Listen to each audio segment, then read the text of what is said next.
So that is paratrooper John Steele, and he got hung up on this church, but on the other side, not on this side. Had he been hung up on this side, he would have been seen, because in this courtyard on night of June 6, 1944, there was a battle going on.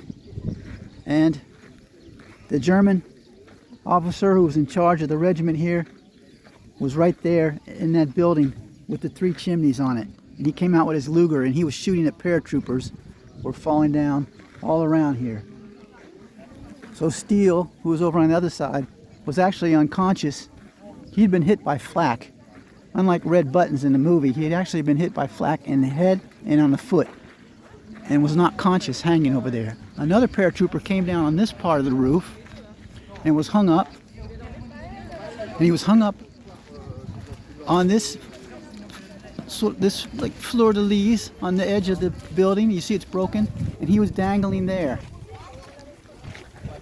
A German soldier came, and he was behind this obelisk right here. That's a Roman obelisk, a Roman mile marker. That's 2,000 years old. And he was shooting at the paratroopers all around him. And there was a paratrooper who landed right here, and the German shot him 3 times. And then the German soldier walked over here. He saw the American paratrooper hanging from here and was about to shoot him, but the one that he shot 3 times, thought it was dead, pulled out a revolver that he brought along because he thought he might just need it. They didn't usually carry revolvers. And he killed this German just before he killed the American hanging here. This man cut himself down out of the harness. When he came down, he hurt his ankle and his back. So he limped around to the back of the church, and he looked up and he saw Private Steele still hanging.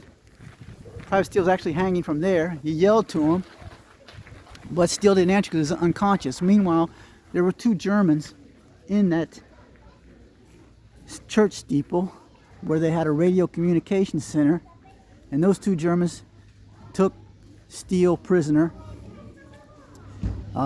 They didn't kill him. The man who was almost killed, who got off of this side of the church, was wounded, went and ran and jumped over that wall right there and got away and hid. His back was injured and his ankle was twisted, but he survived the war.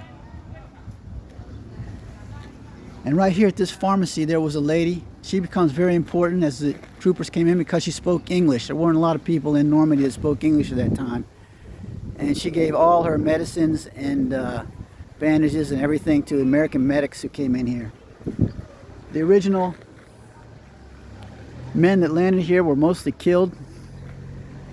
And then by the next morning, the actual drop zone, which is farther to the, I believe it's farther to the west here, they gathered up about 150 U.S. paratroopers, 101st Airborne, 505th Regiment, and they came back in and they were able to take the town from the German garrison here. The German garrison here was about 75 men.